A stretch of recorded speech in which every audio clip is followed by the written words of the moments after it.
Hello students, आज मैं आपको चैप्टर 7 क्लास 9th का ट्रायंगल्स बता रही हूँ। ठीक है, तो उस ट्रायंगल की बेसिक चीज़ें मैंने पहले वीडियो में जो इंट्रोडक्शन पार्ट 1 है उसमें सब डिस्कस कर दिया, कितने टाइप के ट्रायंगल होते हैं based on angles and size. ठीक है, आज हम बात करेंगे कॉन्ग्रुएंट ट्रायंगल, जिस पे तुम्हारा ये चैप्टर बेस्ड है।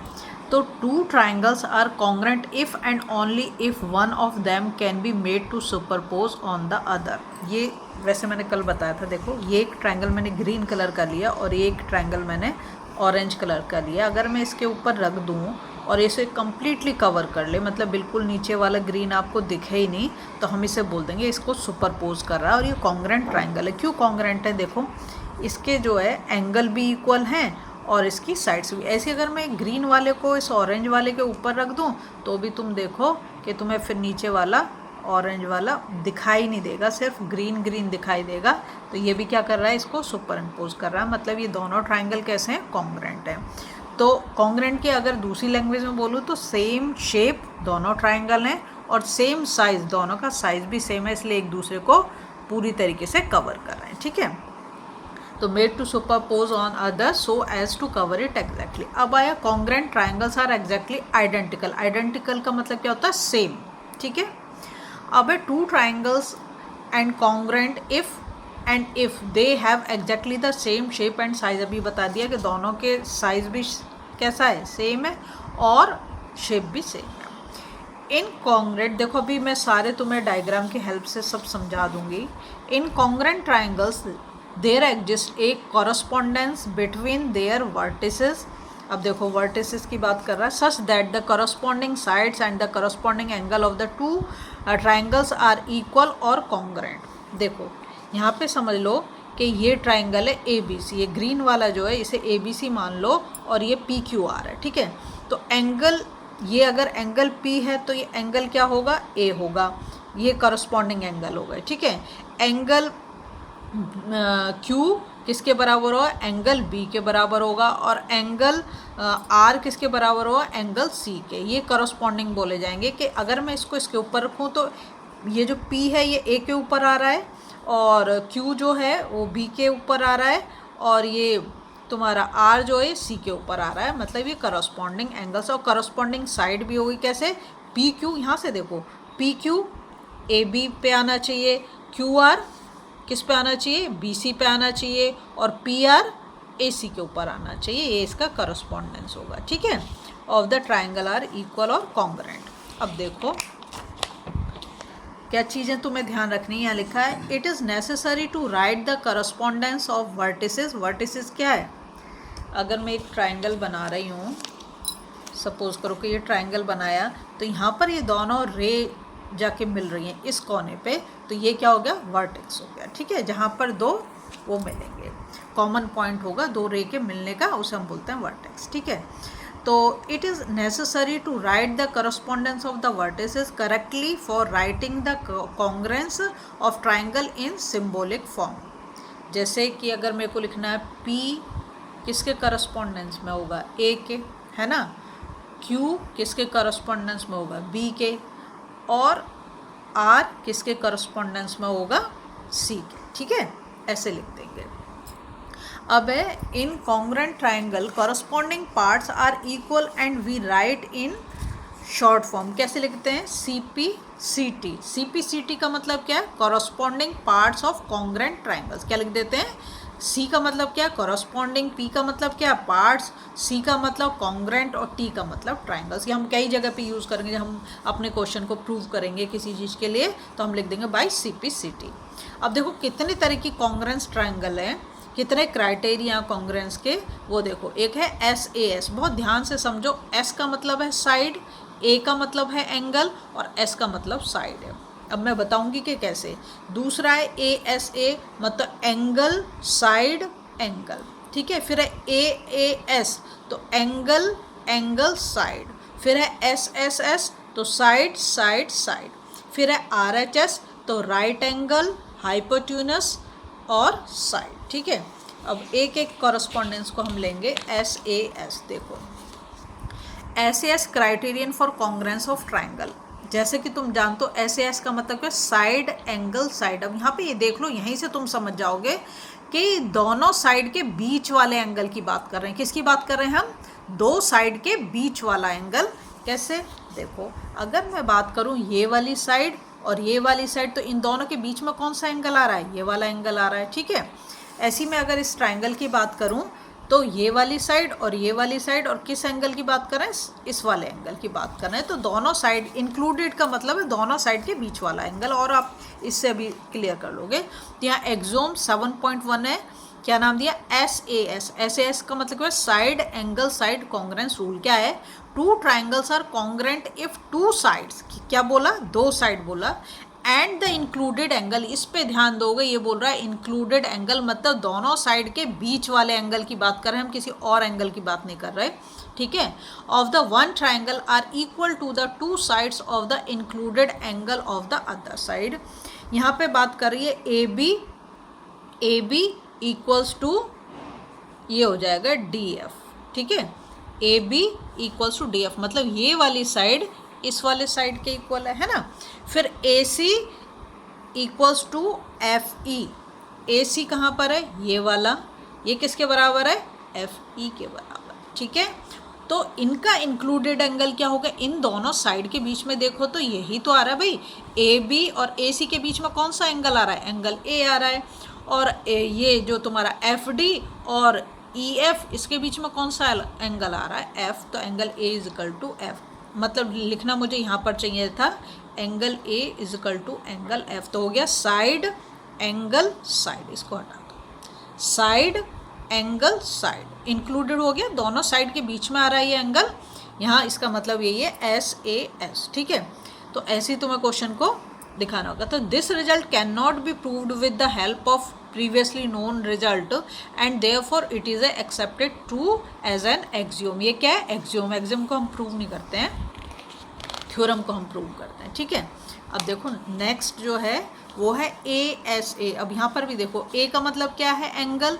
S का मतलब क्या? साइड। और A का मतलब एंगल, मतलब दो एंगल के बीच में जो साइड आ रही है, इंक्लूडेड साइड बोलेंगे। अब क्या बोलेंगे हम?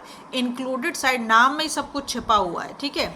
तो ASA criterion for congruence of triangle क्या है? Theorem 7.1 ASA congruence rule. Two triangles are congruent if two angles and the included side, क्या बोल रहा है? if two angles, इसको ध्यान दो, two angles and the included side मतलब जो उन दोनों साइड्स के बीच में, दोनों एंगल्स के बीच में जो साइड आ रही है, और one triangle are equal to the corresponding का मतलब मैंने अभी तुम्हें बताया, two angles and the included side of the other triangle. अब यहाँ पर देखो, यहाँ पे करा angle B and angle E। देखो ये एंगल B है और ये एंगल E है, ठीक है। तो ट्राइंगल ABC का एंगल B और ट्राइंगल DEF का एंगल E, ये दोनों इक्वल कर दिए। फिर BC इक्वल्स टू EF। अब BC कहाँ पर है? ये वाला है, BC इक्वल्स टू EF, ये रहा, ठीक है। ये वाला एंगल हुआ, ये साइड दे दी है ना। उसके बाद फिर जो दूसरा इन्होंने एंगल लिया है, बोले angle C equals to angle F। तो देखो ये दोनों एंगल हो गए और इनकी इंक्लूडेड साइड, दोनों एंगल के बीच में यही साइड आ रही है ना तो आप ये साइड लोगे ना तो ये साइड लोगे, मतलब जो भी दो एंगल, अगर हम इन दोनों एंगल को लेते तो ये वाली साइड होती, अगर हम इन दोनों एंगल को लेते तो ये वाली साइड होती। अब क्योंकि मैंने यहाँ पर इन दोनों एंगल को लिया है तो इसी साइड को हमें लेना है, ये तुम ध्यान रखोगे। तो टू एंगल्स के बीच में जो साइड आएगी उस साइड को, तो यहाँ पे कर दिया, देखो angle B is equal to angle E, ये वाला angle, angle C is equal to angle F, और इसके बीच में कौन सी साइड है? BC, और यहाँ पे क्या है? EF। तो ये मैंने लिख दिया। तो अगर ऐसा केस बन रहा है तो triangle ABC congruent to triangle DEF। अच्छा ये और मतलब कॉन्ग्रेंट का साइन होता है, तो आप दो इक्वल साइन लगा के ऊपर वेव बना दोगे तो ये होगा तुम्हारा कॉन्ग्रेंसी का साइन, ठीक है। चलो नेक्स्ट पे चलते हैं हम। अब है AAS कॉन्ग्रेंस रूल। अब यहाँ पे देखो AAS क्या है? Angle angle side. क्या है? Angle angle side. यहाँ पे कहता है if two angles and any side. अब ये इंक्लूडेड साइड की बात नहीं कर रहा है, ये बात कर रहा है एनी साइड, मतलब आप कोई भी साइड ले सकते हो, आपको इंक्लूडेड नहीं चाहिए अब, ठीक है। तो if two angles and any side of a triangle are equal to the corresponding angles, angle कौन से करस्पॉन्डिंग तुम्हें पहले बताया, and the side of another triangle, then the two triangles are congruent. अब देखो यहाँ पे ले लिया हमने, यहाँ पे लिया एक angle, angle A is equal to angle D, मतलब ये angle A is equal to angle D, ठीक है। फिर लिया angle B is equal to angle E, ये वाला ले लिया angle B is equal to angle E, और बी सी, ये क्या है, B C equals to E F. तो देखो दोनों एंगल तो ये चले गए और हमने अलग से साइड ले ली, ठीक है। तो यहाँ पर हमें इंक्लूडेड नहीं चाहिए, हम कोई भी साइड ले सकते हैं, इसका मतलब ये है। तो triangle A B C congruent to triangle D E F हो गया। बहुत ईजी है अगर आप ध्यान से फिगर को देखो और समझो तो। अब कुछ प्रॉपर्टीज, हम प्रॉपर्टीज ऑफ ट्राइंगल, ये थ्योरम 7.2 की बात कर रहे हैं हम। Angles opposite to equal sides of an isosceles triangles are equal. अगर मैं कहूँगी तुमने 7th क्लास में सब कुछ पढ़ा है, अब समझो क्या है। तुम ये चीज़ बहुत अच्छे से जानते हो, अगर किसी की दो साइड इक्वल है, अगर किसी ट्राइंगल में दो साइड इक्वल हैं तो उसे हम क्या बोल देते हैं, आइसोसेलेस ट्राइंगल। तो इसकी दो साइड इक्वल हैं, कौन कौन सी, ए बी और ए सी, तो कैसा हो गया, आइसोसेलेस ट्राइंगल। अब यहाँ पे क्या बोल रहा है, angle opposite to equal side, मतलब इस साइड, ये साइड इस साइड के इक्वल है तो इसका अपोजिट एंगल ये और इसका अपोजिट एंगल ये, तो ये भी कैसे होंगे, आपस में इक्वल होंगे। जब दे दी आपको दो साइड इक्वल दे दी, मतलब उस ट्राइंगल में दो एंगल्स भी होंगे, वो कैसे होंगे, इक्वल होंगे। और ऐसा ट्राइंगल को हम क्या बोलते हैं, आइसोसेलेस ट्राइंगल, ये तो तुम जानते हो। तो यहाँ दे दिया A B equals to A C, then angle B is equal to angle C, theorem है, ठीक है, 7.2। अब थ्योरम 7.3 में दे देता साइड, बिल्कुल इसी का उल्टा बोल दिया। The side opposite to equal angles of a triangle are equal, मतलब यहाँ पे तुम्हें क्वेश्चन में दे दिया कि इक्वल एंगल दे सके हैं कि angle B is equal to angle C है, तो इससे तुम क्या कर दोगे, अगर angle B is equal to angle C है तो side A B equals to A C हो जाएगा। ये लिखा है मैंने यहाँ पर, angle B is equal to angle C, then A B is equal to A C, तो साइड क्या हो जाएगी हमारी, इक्वल हो जाएगी, अगर ये दे रखा है एंगल हमें, ठीक है। नेक्स्ट देखो थ्योरम 7.4, ये है S S S congruence rule. S S S का मतलब क्या है, साइड साइड साइड। यहाँ पर हम तीनों साइड के बारे में बात कर रहे हैं। If three sides of one triangle are equal to corresponding, corresponding जरूर ध्यान रखना है, three sides of the another triangle, then the two triangles are congruent. देखो जैसे कि ये दो ट्राइंगल बनाए यहाँ पे, एक ट्राइंगल ए बी सी और एक है डी ई एफ, ठीक है। तो जो ए बी साइड है, ए बी किसके बराबर है, डी ई के बराबर है, और ए सी किसके बराबर है, डी एफ के बराबर है, और बी सी किसके बराबर है, ई एफ की। हमें लगाया 1, मतलब ये साइड इसके बराबर, ये 2, ये साइड इसके बराबर, ये 3, ये साइड इसके बराबर। तो ऐसे केस में हम क्या बोल देंगे, triangle A B C congruent to triangle D F. Correspondence का मतलब समझो कि सपोज करो कि ये ट्राइंगल मैंने रखे, ठीक है। अब मैं इस ट्राइंगल का अगर ऊपर वाले का ऐसे कर दूँ इसे, तो क्या हो रहा है, ये नहीं हो रहा। अब मैं इसको ऐसे रख दूं, हो रहा है, नहीं हो रहा। क्यों नहीं हो रहा, क्योंकि वो करस्पॉन्डिंग पार्ट उसके ऊपर आ ही नहीं रहे हैं। जब ऐसा रखूंगी तो इसके करस्पॉन्डिंग पार्ट इसके ऊपर आएंगे, तभी ये कैसा होगा, कॉन्ग्रुएंट होगा। ये चीज़ भी तुम्हें ध्यान रखना है कि ए के साथ तुम डी को, बी के साथ तुम ई को, और सी के साथ तुम एफ को ही करस्पॉन्डेंस दिखाओगे, ठीक है। नेक्स्ट है theorem 7.5 R H S congruence rule. R H S का मतलब क्या है, आर का मतलब है राइट एंगल, एच का मतलब है हाइपोटेन्यूस, और एस का मतलब है साइड, ठीक है।